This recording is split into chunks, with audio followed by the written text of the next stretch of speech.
Thank you for having me, Elaine. It's a pleasure to be here, and thanks to the PRYDE organizers for putting this conference together. What I'm going to talk about today is, this is actually, I'm actually currently on leave from my university on a fellowship leave to finish a book that I'm going to not finish, but I'm going to attempt to by the end of the year, but I'm sure it won't happen. And the book is under this title. And so what I thought I'd do today is give the argument of the book and kind of set up the problems and then set up a set of approaches to thinking about media literacy as civic, or to articulate what I think might be some problems in the way that we have been thinking about how we prepare young people for lives of meaningful engagement. So I'll say right off the bat that after our talk this morning, we've agreed that there's nothing maybe new or exceptional about this, but that the this time of technological disruption and the lag in the norms that we set to catch up make some of these contemporary problems important. And the second thing is that my work is, my practice and my research normally deals with the intersection of media intervention and young activists, and not big A activists that are pushing against large-scale oppression, but maybe what we would consider daily activists. So people who are interested in reforming school lunches, or better access for disabled people in a town, or doing more environmental sustainability work in communities. So looking at kind of the texture of how people choose to engage in civic life. So this is where this project comes out of. There is some research that went into this and that are part of papers that are published or forthcoming. And I'm happy to share those with the group as they will, but they're not. I'm not going into those in detail as much as I want to advance the argument. Okay, so now that that's over, I'm going to talk, because we were given 50 minutes. I might not use all that time. It's awesome to be given 50 minutes. I'm going to start with a small story about my mother, because who doesn't want to talk about their mother, first of all? And second of all, because this is part of an anecdote. This is my mother. That's her. You can't really see with one of my I don't know which child that was, but they all look the same at that age. So one of my children.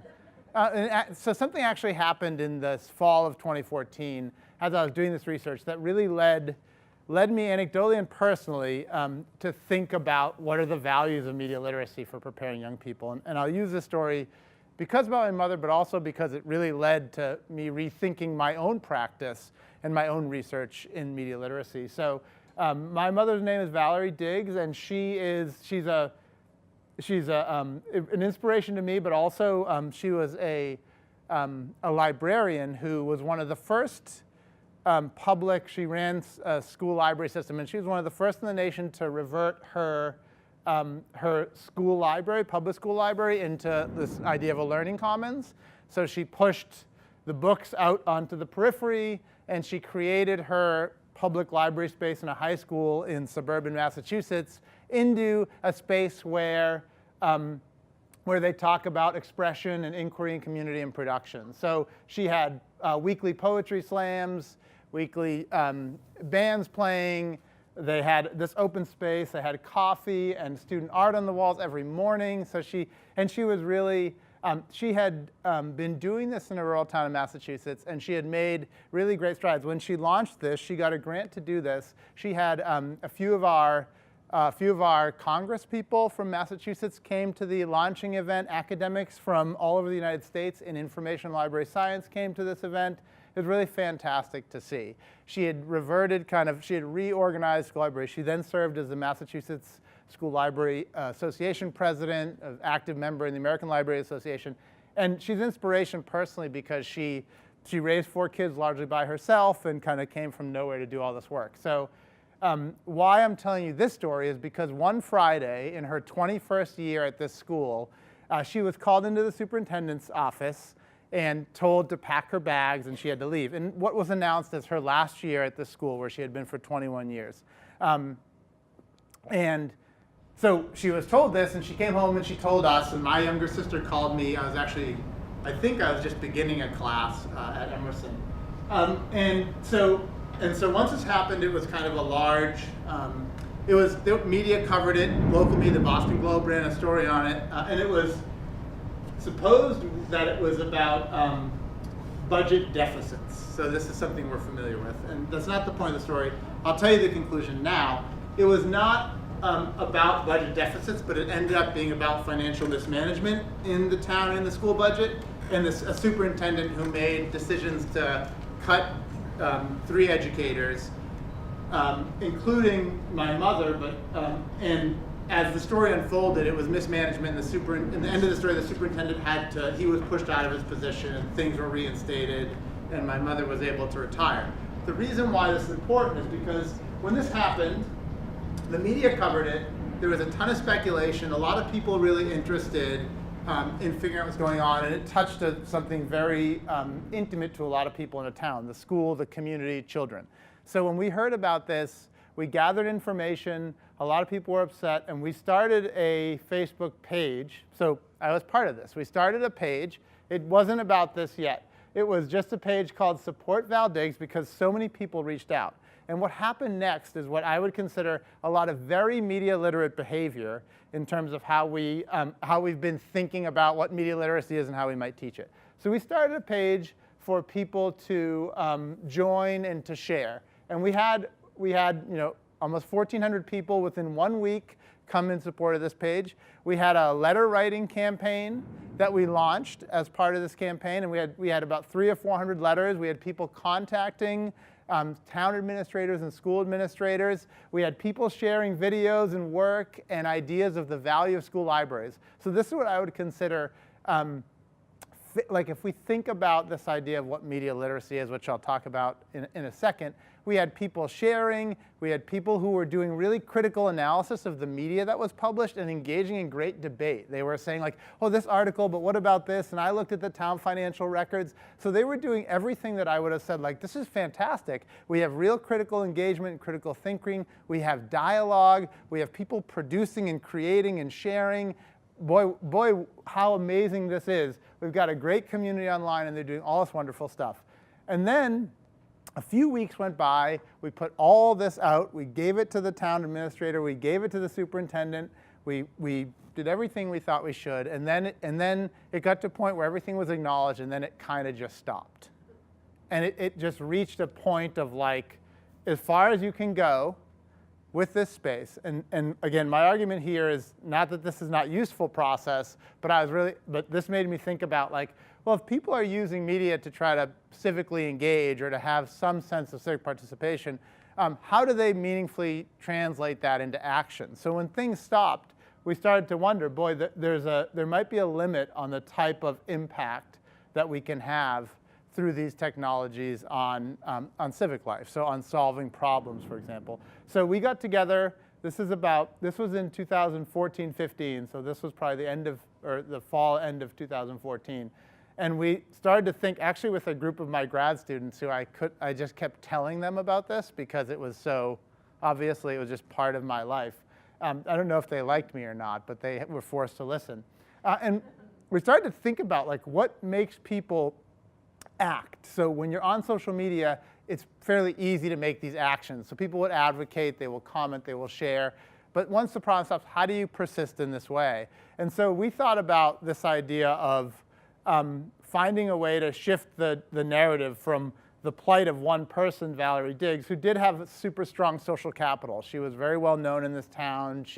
There were 2 other educators fired, and not much happened on that behalf, but because she had been so connected, so I don't want to downplay that. So we started this My Teacher Matters movement, and we asked young people we made blue ribbons. We asked young people to share what their teacher's impact on them was, and to connect their teachers into this issue. And we asked people to come with blue ribbons and ready to tell stories about what their teachers meant to them. And so once we reverted this narrative and we found a way, the goal then was like, how do we change from this idea about giving the people a way to articulate concern, which is what social networks are really good at, so to share and express and to show how much you're concerned with, to actually meaningfully engage with the issue. So we created hundreds of ribbons, and we asked people to come and share stories about why their teachers mattered and let the committee know that way. So we had we had student groups do this, we had them read, we had the town community, and we gave them kind of a prompt and a way to map onto this. And so what happened was we didn't get the same thousands of people, but we got maybe 100 people to come, or maybe 80 students to come and really share. And so what happened after that, just to quickly kind of bring this back, is that all the news that initially faded away and all the noise on social media that eventually does what social media does, which was noise, and then it kind of degraded into people yelling at each other and people taking different, very personal views, that all kind of reached a peak. And then once we found a way to help people meaningfully find a sense of identity and map onto this issue, and then when media came back, the mainstream media came back, it was less about the complexity of budgets and what happened, and more about teachers, right, and educators, and about reinstating. And so this story ended happily with Valerie Diggs being reinstated and being able to retire with all her benefits in place. So that was great, but that wasn't the point. I think she would have been fine either way. She was sad for a little bit, but she was fine. But the point of this was, what started to make me think was about what is media literacy supposed to do, and how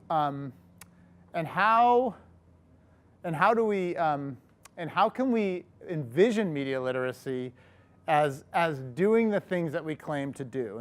And by that I mean in the wake of like all the political discord that was happening in 2016, 17, and the partisanship and polarization, media literacy was seen as a form of solutionism.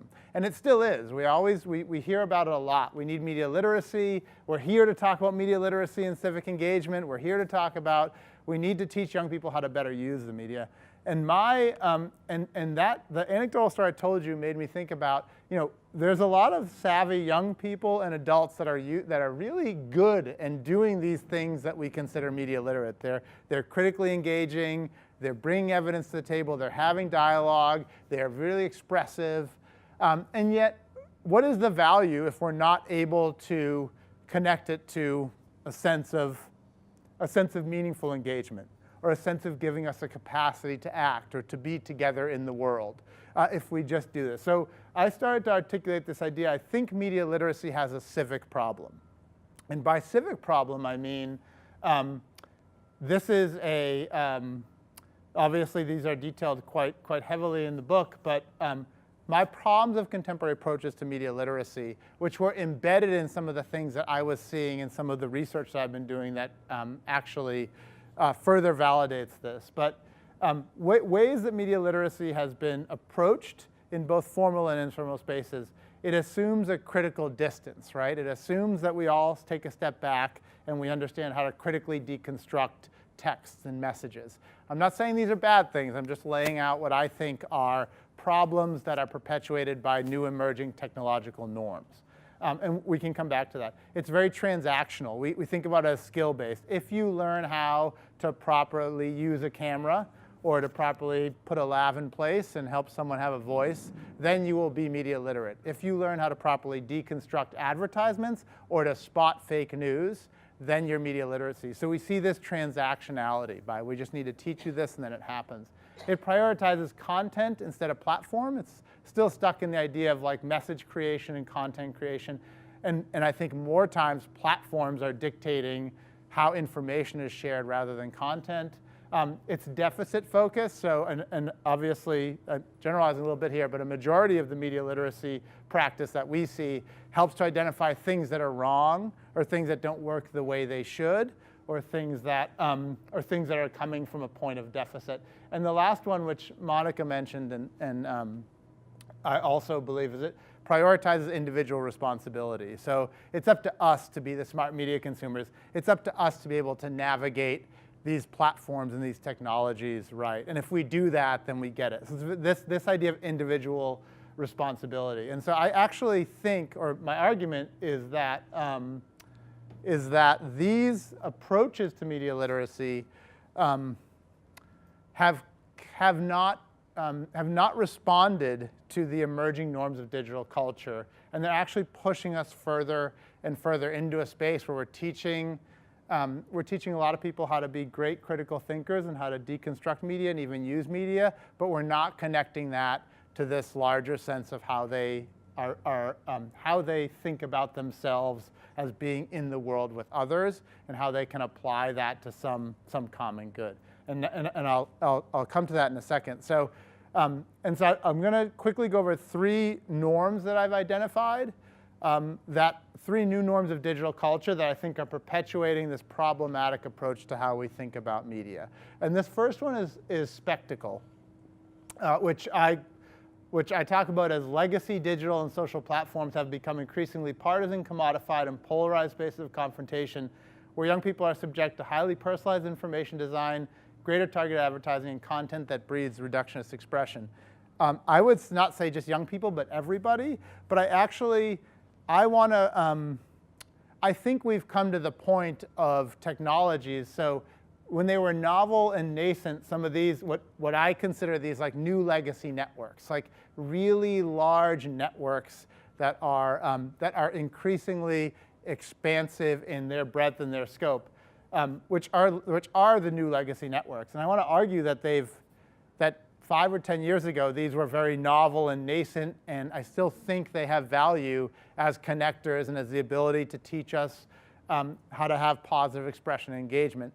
I don't want to discount that writ large, but I do want to say that these networks have become completely commodified spaces of extraction.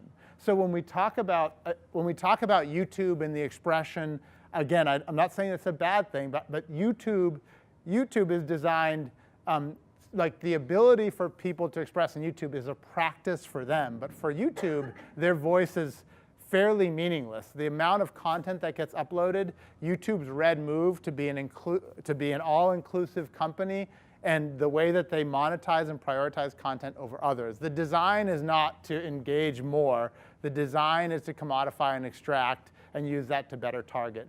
Facebook is the same way.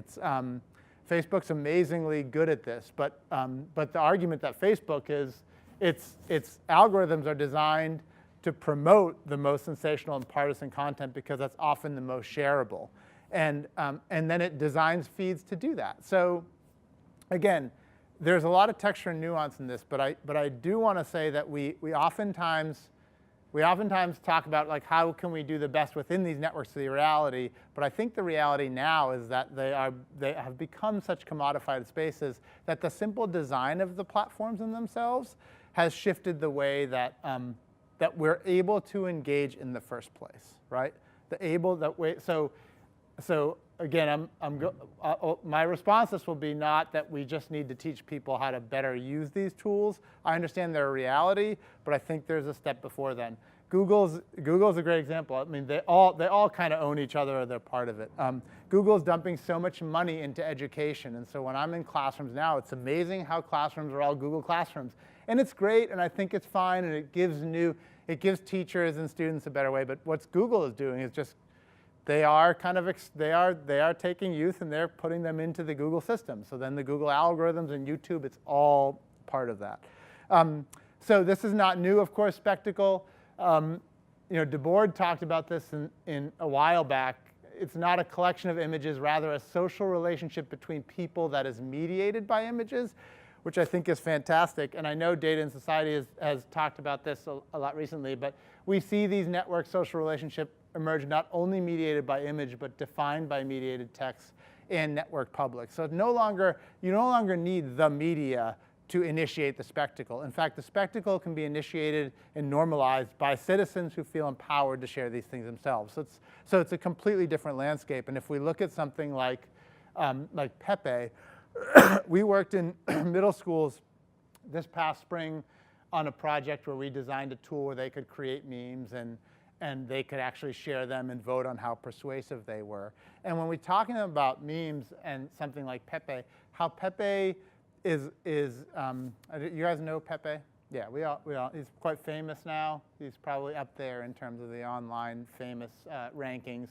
But he was started in 2008 as an online comic that then was appropriated and appropriated again and then used through this culture of visuality, of networks perpetuating and normalizing a spectacle, is used in increasingly polarizing ways, and he was shared, I think in the run-up to the election, he was shared pervasively, not only by extreme alt-right groups, but he kind of fell into the mainstream, and then he was legitimated by politicians who were retweeting Pepe, and he was part of the cultural landscape. And so what happens with something like this spectacle, because the technologies and tools within which Pepe is born and starts to emerge as a political operative, he gets appropriated, and then the mainstream media covers him, and he gets legitimated. So then Pepe becomes part of these political narratives. But he's started in the underbelly of the web. Pepe is a product of citizens who are using very media literate tactics to advance certain approaches to certain value-based approaches, and he gets perpetuated without really stopping and thinking. So spectacle is the first. The second, which we talked about as well, is distrust. And distrust, I'll say, is not anything new. So this idea of distrust is not, it's not new. I say crisis of legitimacy has been evolving for decades, animated now by alternative media and politicians who openly question the basic functions of our institutions. So we are seeing, since these numbers we're tracking, I think Amanda talked about this last night, since we've been recording these numbers, we have some lowest levels of trust of media organizations, but trust is kind of down in all our public institutions. So my thing about this is that trust in some ways of media is correlated to people having homophilous networks that are validated and supported by their peers in as much of a way where it allows them to openly question the validity and credibility of public institutions. Not only all public institutions, but in particular media institutions. So this idea of distrust emerges and it gets normalized. And so something like fake news and misinformation, I would argue fake news, the idea of what fake news is or bias or propaganda might be nothing new. But I actually think this idea of how we talk about fake news today is specifically a phenomenon of the technological age. And it is actually, it's the technological age combined with a climate of distrust where we feel emboldened through our online networks that are designed to put more similar voices together and then designed to put information that helps advance the ideas or ideologies of those similar networks.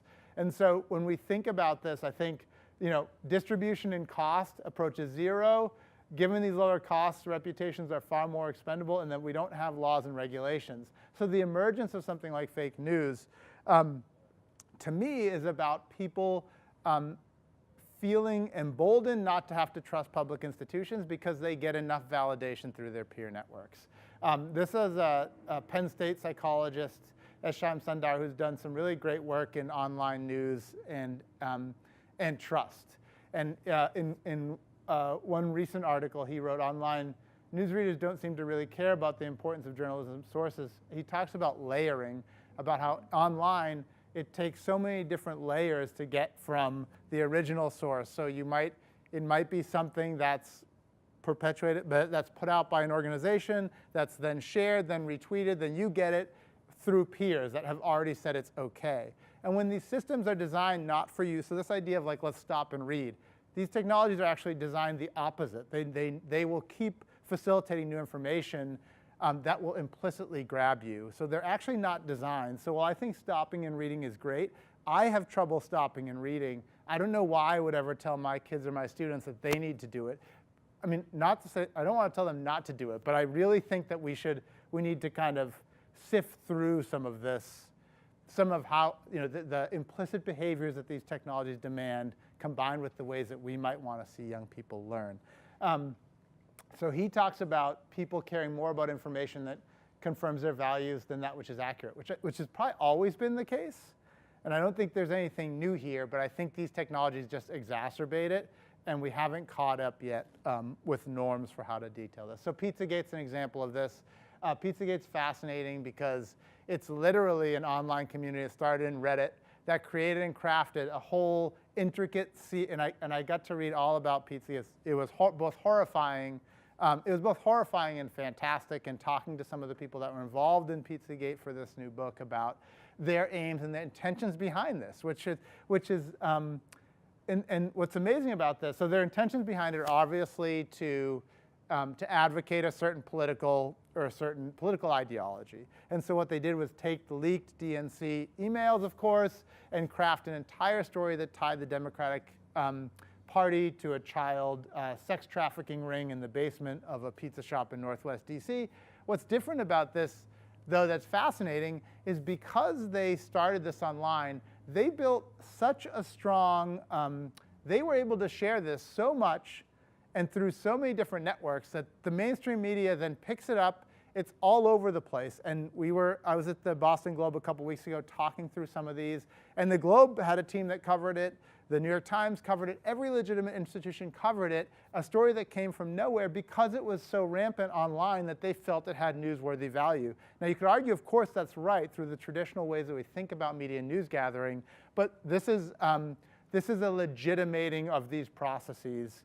And I don't fault news organizations for doing this, but I think it changes the way we see. When distrust is so rampant in these online communities, they're emboldened by technologies and a sense of peer support to create these, and then it extends and gets normalized.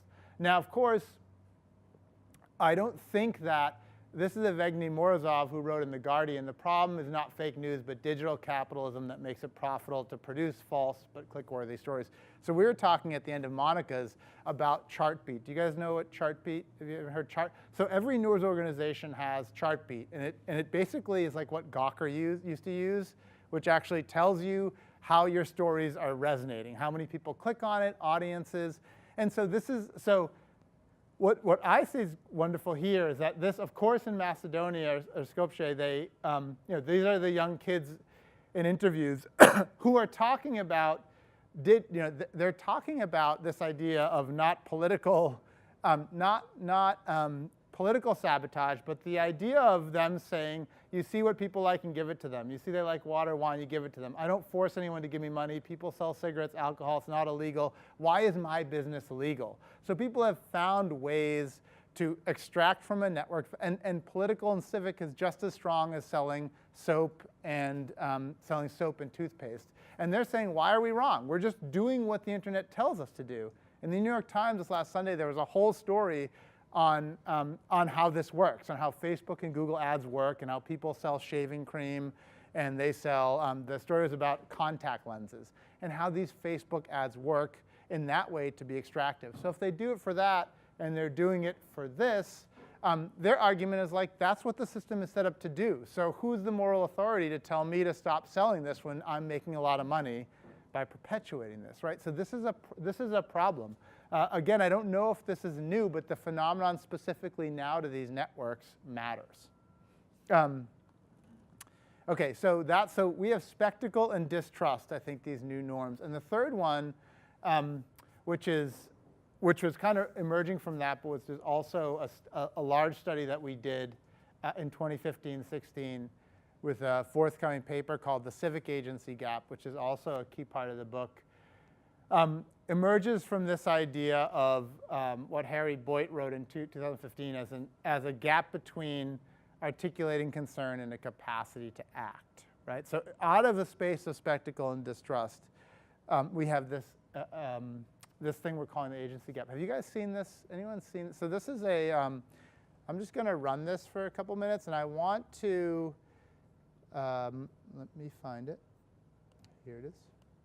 Okay, so this is a graduate student at Penn State, probably 2 or 3 years ago now. You can't really see that, but maybe you can. Turn on.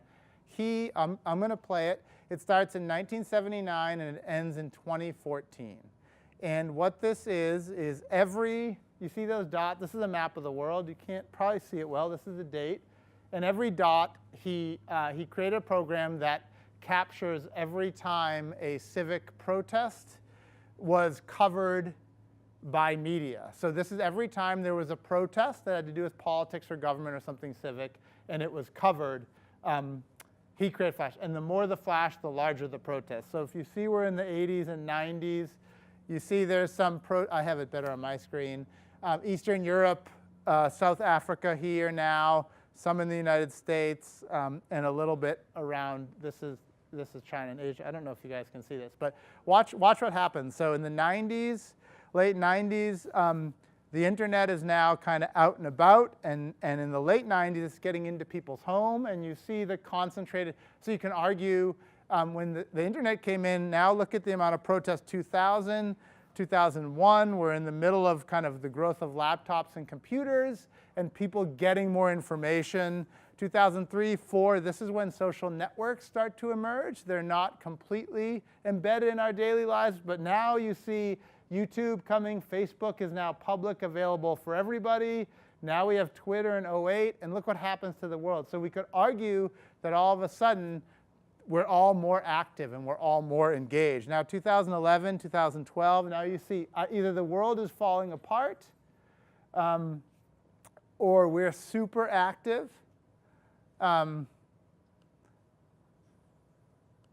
the world has fallen apart or we become super active, or we are embedded in technologies that ask us to continually advocate to share our concern about things, right? Like Or there's poor media coverage of even small conflicts. Right. So it's a shift. It's a criteria going in. Right. So that's a great.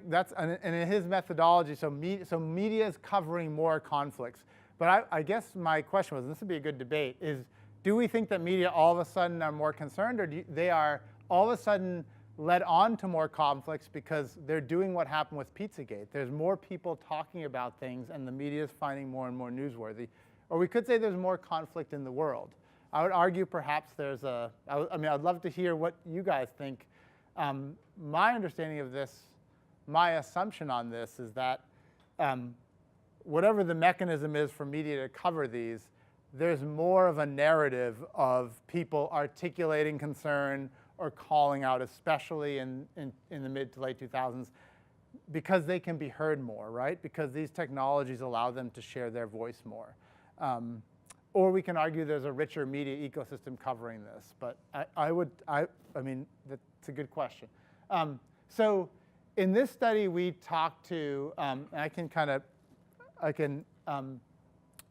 go over this quickly, but we talk about, we did a large study. We had 51 in-depth interviews with people from around the world, and a survey that went out to 410 young people that were associated with a media project that we're involved with, to ask them about how they see these social networks or connective technologies helping them participate and what barriers they noticed.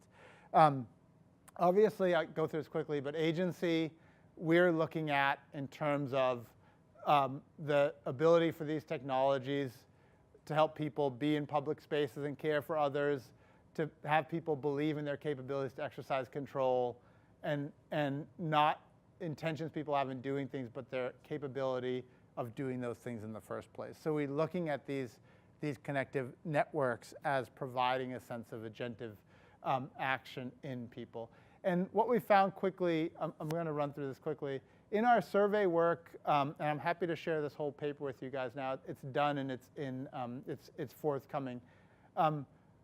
Like a lot of people here have shown, and like Monica talked about, people look at them social networks as decreasing their own diversity of information and awareness and personal levels of engagement, but that they believe that these networks have hurt community and created large-scale apathy overall. So they say, yeah, these networks have helped me increase and engage more, but when I ask me about my community or my country, how it's impacted them, they say it's created apathy and it's made a lot of people sit at home and just yell mean things to each other. And so this is from a young, this is not, the sample population was, it was in the 18 to 30 range. And what we found is, this is a great distillation of 51 in-depth interviews into 3 little lines, right? That's powerful. But these are basically the subheadings of our findings section. What we found was in talking to 51 people and coding these and going through a rigorous process was that these networks can be catalysts for exposure and awareness, that everyone acknowledges that. They understand how they work in their peer networks. They understand what they do for them. but that these networks, at least now to younger people, are not spaces where they feel comfortable expressing or engaging in dialogue, because they've seen the networks prioritize things that make them less comfortable. Not only do they not want to feel overly political and bother their news feeds, again, these are 18 to 24-year-olds, but what they see happening is the minute they start expressing in spaces when their communities have gotten larger or when they're open to more people to respond, is that they quickly see some of the vitriolic and less civil dialogue happening quicker. And so they were genuinely discomfortable about trying to engage in discourse that they can't control and that they no longer have the ability to facilitate. So what they're saying is that beyond me learning about these and sharing already existing things or things that a lot of people share, I'm not comfortable. And then them seeing the constant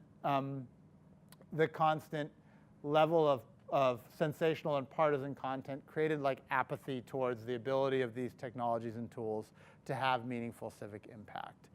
So this kind of sense of them not really believing that these tools can constructively lead to change.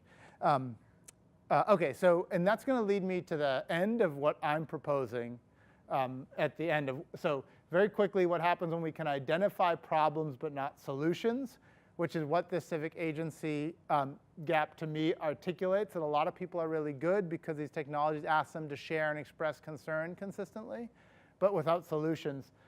We have a lot, this is very meaningful, a lot of large-scale protesting, and then we have this bifurcation of technology. Wael Ghonim, who was one of the facilitators of Tahrir Square, he recently put out a talk where he wrote, if you want to liberate a society, all you need is the internet. I was wrong. The same tool that united us to topple dictators eventually tore us apart. And he gave 5 quick reasons. We don't know how to deal with rumors. They spread too fast, and we don't ever have a chance to stop because we're on to different things. Of course, we tend to only communicate with people we agree with. Online discussions quickly descend into angry mobs, so there's not a sense of nuance in these tools. We are forced to jump to conclusions quicker because we're not stopping to read. We're forced to make up decisions and either get on bandwagons or not. It's very hard to engage in the complexity we might need to think about large-scale social issues. And his 5th one was, our digital experiences favor broadcasting over engagements, posts over discussions, and shallow commitment over deep interaction. What is it? Yeah, you want to take a picture of me or the slide? No, I'm just kidding. I can give you this link right after too. I'm totally happy with this. Yeah, no, yeah. And if you want pictures of me, I can do that too. Yeah, that's fine. So he talks about, we talk at not with. So again, I'm being purposefully provocative in I'm interested in the way that these tools are impacting how we think about our sense of like civic, this idea of emerging civic participants. Like, what is that pathway? And I think social networks have a lot of value, but I do want to, a lot of times, I think that media literacy, like this is from part of a paper that evokes Dana Boyd's argument in her widely popular and also controversial blog post about media literacy. I say it's currently formed has been unable to respond to the emerging digital ecosystem for information created and propagated by amorphous networks, lack of trust, and what Dana Boyd calls a return to tribalism, where we're undoing our social fabric through polarization, distrust, and self-segregation. And whether we like it or not, a culture of doubt and critique, experience over expertise, and where personal responsibility is pushing us further down this path. Right? So we actually, so in our work, we see that a lot of people that are increasingly dependent on these networks to self-validate are not getting that, like the Doug Rushkoff, I'm on team human narrative of like, what does it mean to be on team human and how does that actualize? So my ideas, like in terms of civic intentionality and how we think about media literacies as civic media literacies, is to think about the technologies, designs, and practices that produce and reproduce a sense of being in the world with others towards common good, which takes from this book a colleague and I put together in 2016, which actually thinks about what are the ways that we are using practices and processes to put us in the world with others. And so my argument in the last part of this is that civic media literacies are not about skills or competencies, and they actually aren't about just helping people slow down, but that we need a new set of values that we can put onto every media intervention that gets created. And I would argue that everything that we design in schools and in communities, my work is less in formal schools and more in communities with young people who are interested in social and civic causes, but that we need to start about thinking about how we bring people together into the world. And I know common good is really subjective, and there's a lot more behind that, but we've been developing this normative framework around media literacies that are positioned specifically towards agency or towards a caring ethic, right? Building off Nell Nodding's word in not just caring about things. Like, we're really good as that short video showed. We're great at caring about things, but what does it mean to care for things? What does it mean to have that relational caring rather than simply transactional caring? Critical consciousness, so this is standpoint formation. How does every media intervention we design help us think about our resources, where we stand socially, politically, and civically, and how we can use those? And then persistence, right? Like, how do we teach persistence, knowing that social and civic impact is not as quickly moving to conclusions as we might like to think? And lastly, this idea about emancipatory communication practice. So Stefani Milan talks a lot about this, liberated technologies. When do we opt into these systems, and when do we try to subvert the systems if they're not aligning with the values that we want? So when do we not opt into these, and how can we use communication practices as a form of liberating us from some of the constraints put on us by those technologies? So I am going to stop here. Of course, there's a lot more behind these, but I think this is a good place to stop. And thank you guys. And I think we have like 10 or 15 minutes just to have a discussion. So I don't have a prompt like Monica did, but I'd be happy just to have a talk. So thank you very much.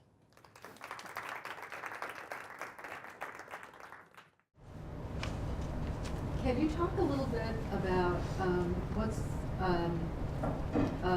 the origin and course of the Twitter campaign Me Too and the impact it's currently having? Yeah. So the origin, and you guys can correct, I haven't been so up to date on Me Too, but the origin. Probably for women here who probably would follow. Right, but I mean, it started, I think, the Me Too hashtag, I don't know if it started with the Harvey Weinstein or if it was around before, considerably before. The similar thing. So now it's, yeah.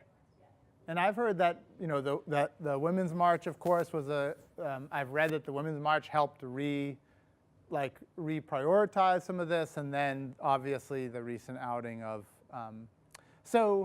and again, I think that, for example, hashtags used in the right way can be valuable. And so Me Too is a collection of people who are in one space advocating for rights, for against abuse. So I think,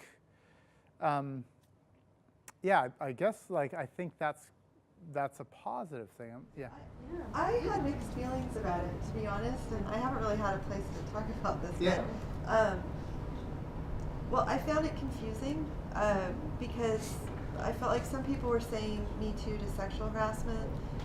Some were saying that it was a Me Too for rape or for sexual abuse. Yeah. And so when somebody posted Me Too, it wasn't clear the extent to what they were sharing.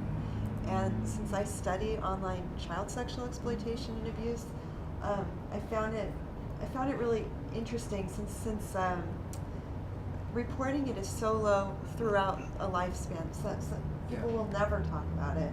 And so to post a Me Too, and for that Me Too to possibly be something really powerful and the first time that they're sharing, I was just concerned actually about the after effects of the Me Too, because right now, when it's a collective Me Too sharing, it feels very empowering, and there was this wave of emotion. But I wondered what that meant afterwards for people who had posted that, especially if that Me Too might have been shared with other people in their network as far as the experience of abuse. And so I had really mixed feelings about it. And then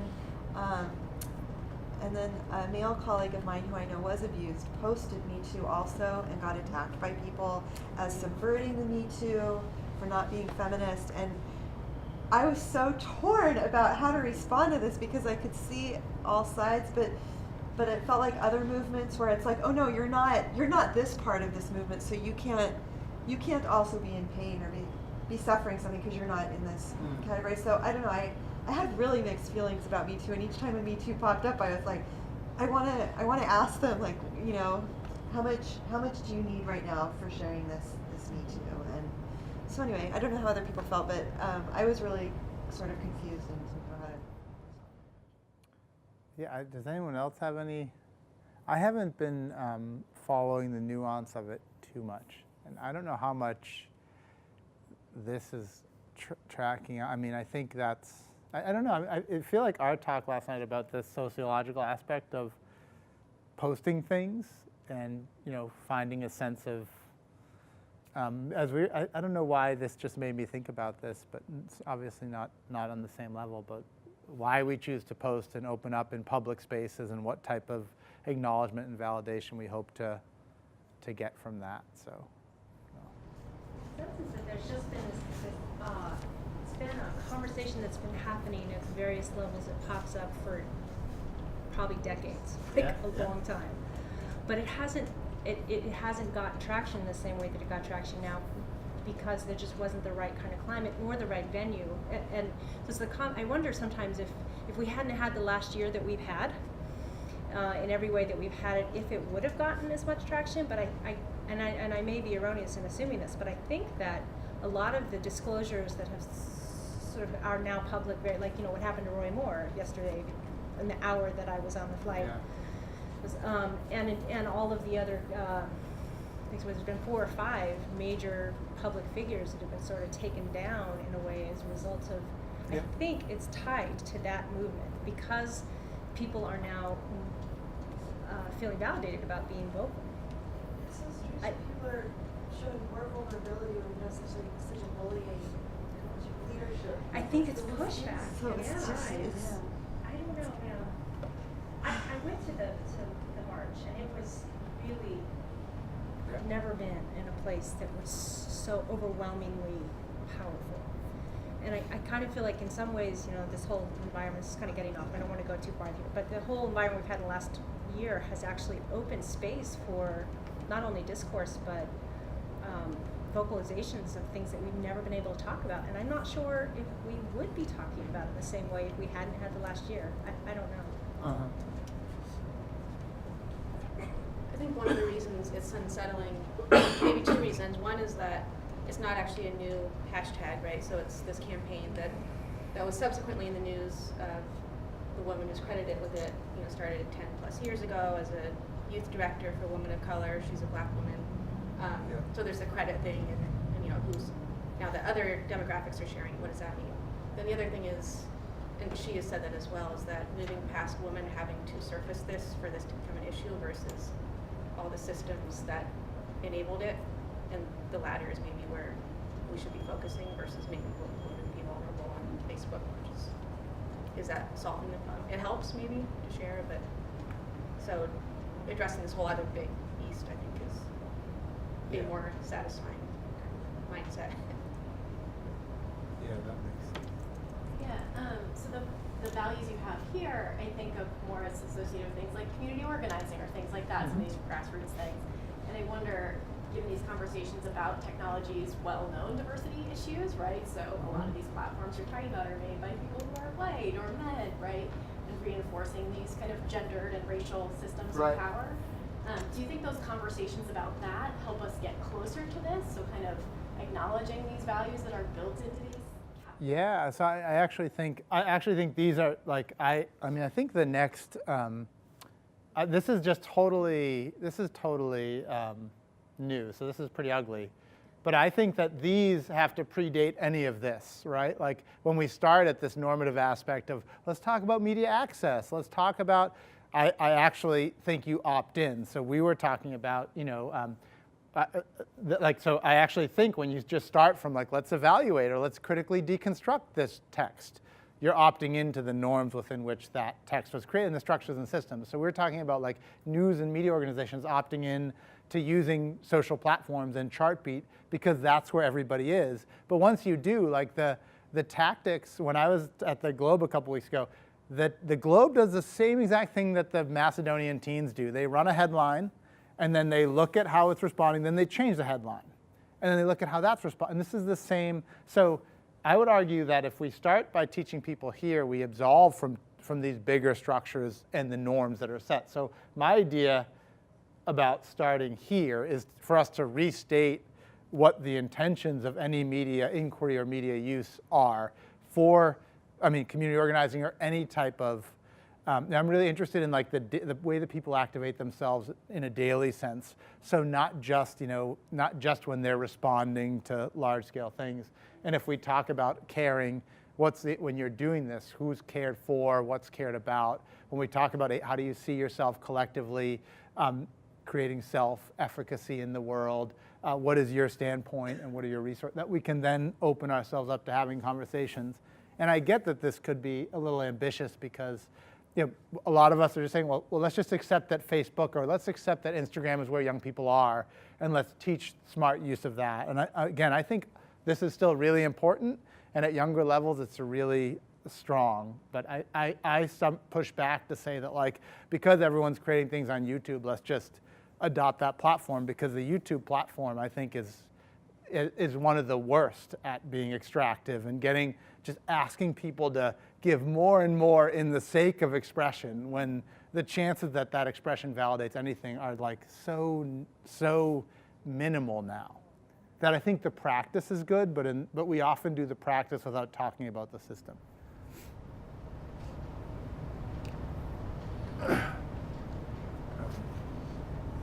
Yeah.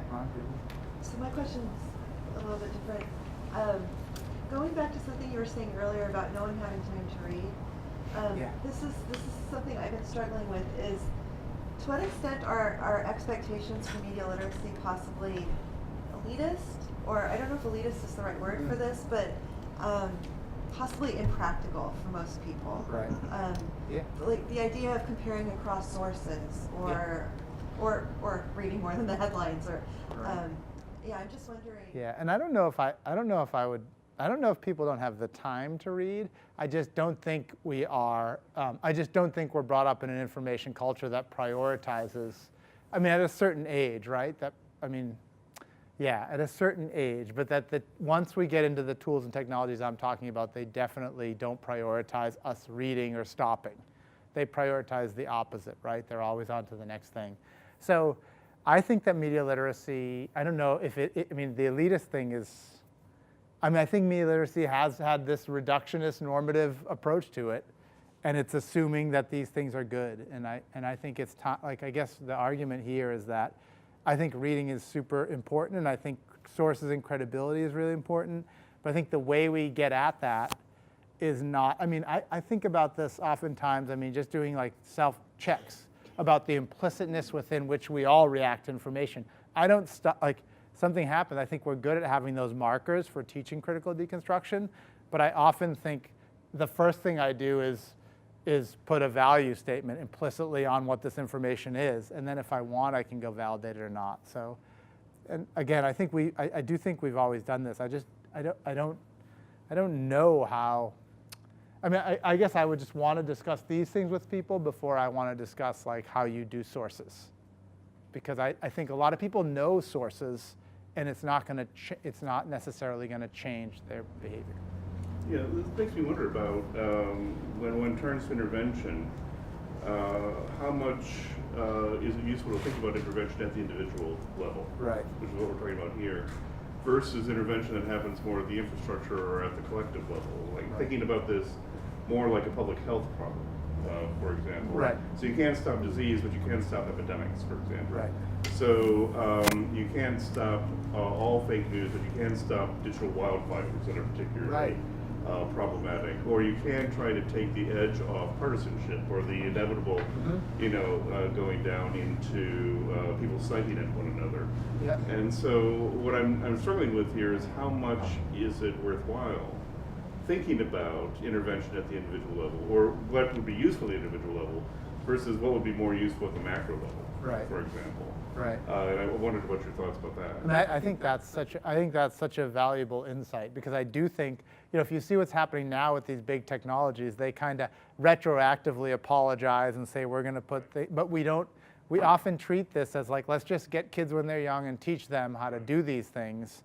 And we've been teaching how to critically deconstruct advertisements for a century, and I'm not sure what impacts have been made on the way that, and maybe the forces are too large, but I think looking at it at the macro level, again, we talked about this earlier, it's not, it's almost like the norms are trying to catch up, but that the technological systems are fast.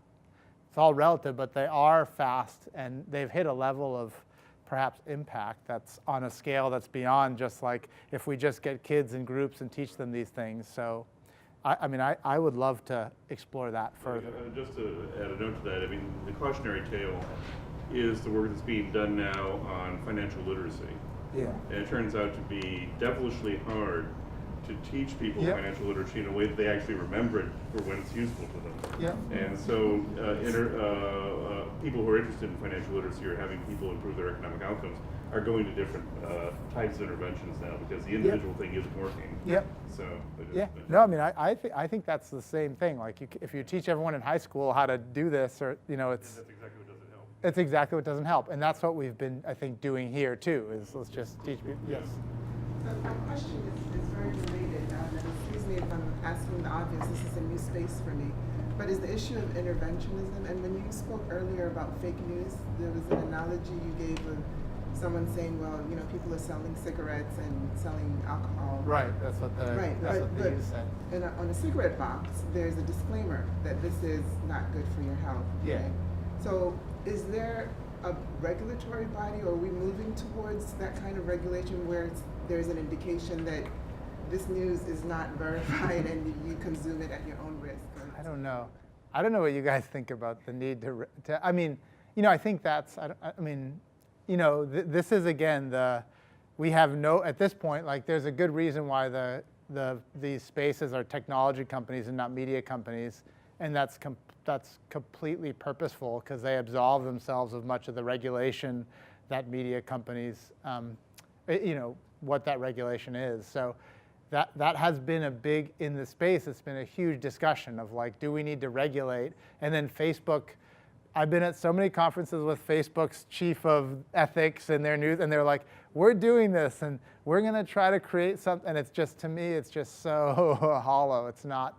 So, regulation's one way, but again, I don't know if regulation will ever catch up with, and the level of complexity, like how do you regulate something like Google? How do you do that then? That's where my mind went when you said that there needs to be regulations of some sort. That's where the public health intervention typically end at. That's right. Yeah. How do you oppose it in that kind of entrepreneurial technological space? I don't know that. The cigarette box is that's years and years and years in the making just to get we can't keep up. But it's not everything. So, for example, we think about public health. We all wash our hands, hopefully, after we handle food in other situations. So there's a layer of informal social norm that kicks in that is a collective action as opposed to an individual action. But I think what you're saying now is this idea about these entrepreneurial I think they've just gone beyond the point of being entrepreneurial tech companies, and that's why there's all of a sudden, culminating with their influence into mainstream politics, that now we've hit this point where we start to talk about regulation and public health, because it's just hit this point where they've gone from these novel technologies to really at the center of our civic and political life, and especially for young people. I guess that's one point. I looked at this as just as an approach to think about the value space rather than just, I was so annoyed with everyone saying we need more media literacy now, because it'll help prepare people to better counteract this. And I actually think that's the opposite. It will just create more cynicism and partisanship, and people feeling more emboldened to. So, yeah. Yes. So just to end this conversation about alerting people to the inaccuracies and whether you need regulation for that. One platform that comes to mind that sort of does this is Wikipedia, right? So they have pages where at the top it'll tell you this has not yet been verified. So you have that warning, and it sort of encourages people to sort of be more skeptical as you're reading that particular article. Well, isn't that a type of like, that's exact, like the Wikipedia platform it's a nonprofit user-led. It's like Reddit's another interesting one, because Reddit is like, I mean, the depth of Reddit is kind of the most extreme depth, but because it's all regulated by the posters, or a large majority of it, it stays out of the fray. Like Wikipedia does a good job, but Wikipedia is not a for-profit corporation. It's not commodified. It's there to serve, and that's how it was built. And it also has the donate to help. We need you. Whereas I think a lot of the technologies that are gone, it's pass and scale have the opposite. But it also has another characteristic, which is it relies more on the wisdom of the crowds, Right. Which may or may not be efficient in regulating out, Right. Yeah. or being able to judge accurately. Yeah. What's Well, worthwhile yeah. readers. I don't know. Yeah, and Reddit's like that too. Reddit's all about the wisdom of the crowd, and so you have some really great things on Reddit, but you also have some of the most disturbing content you could ever have. But where I think like the manipulation of the crowd is when you get into Google and Facebook, where they're taking the crowd and then designing things to further extract from the crowd, which Wikipedia does not do. They don't ask. I just had a quick flag for the Reddit thing, if that's Yeah, good. yeah. I just wanted to do a plug, if you haven't seen it before, the Change My Views forum is a great example. Yes. Sorry. I was going to say that this conversation also makes me think of the sponsored content tag that some sites are using to differentiate news articles that are actually ads from actual news articles. Yes. But that's like a separate layer of sponsored, right? Because the corporation that put the tag that says sponsored content is also a for-profit business. So when we're thinking about like who's tagging what, like what would the tag even be, and who would apply it? Because if the ad is sponsored content, but the article before the ad was highly partisan content, how do you disentangle that? Well, and the ad is, like everyone is paying to play in those systems. So the sponsored content is just being more direct about it. Like this is an ad, but everyone else is also paying to find a way in, or designing their things to find a way in. So it's kind of it's sticky. Anyway, I know it's past the time, so. There are these calls for regulation of these networks from both the right and the left. I mean, I just looked something up. I was reminded that Steve Bannon this summer was calling for regulation of Google and Facebook as public utilities. Mm-hmm. And then just at the beginning of this week, there was revelation that some pretty bad child porn actors have penetrated kids' YouTube, and they're turning the cartoons into porn and things that will really damage children. And so then all the public health advocates went up and said, why isn't the Federal Trade Commission investigating Google? Right. Well, it's fantastic. And the same thing happened with ISIS. They were taking Peppa Pig cartoons and remixing them to promote their ideology and to promote, and kids were getting them on their feed, so they were watching Peppa Pig, but it'd be about Daesh. And so again, I think that, I guess in our conversation about what is this relationship of media literacy and civic, for me, it's a sense. I think that in all of this, there's a sense of like, is it regulations of public health? But what I think the media literacy space has always been focusing as like, what is the pathway to better teach, with necessarily being value free, because it's a hard space about what does it mean to put a set of approaches around what using media is about. And I think it's a conversation that we need to have if we want to think about media literacy as solution, which is dangerous in the first place. So thank you guys. Appreciate it.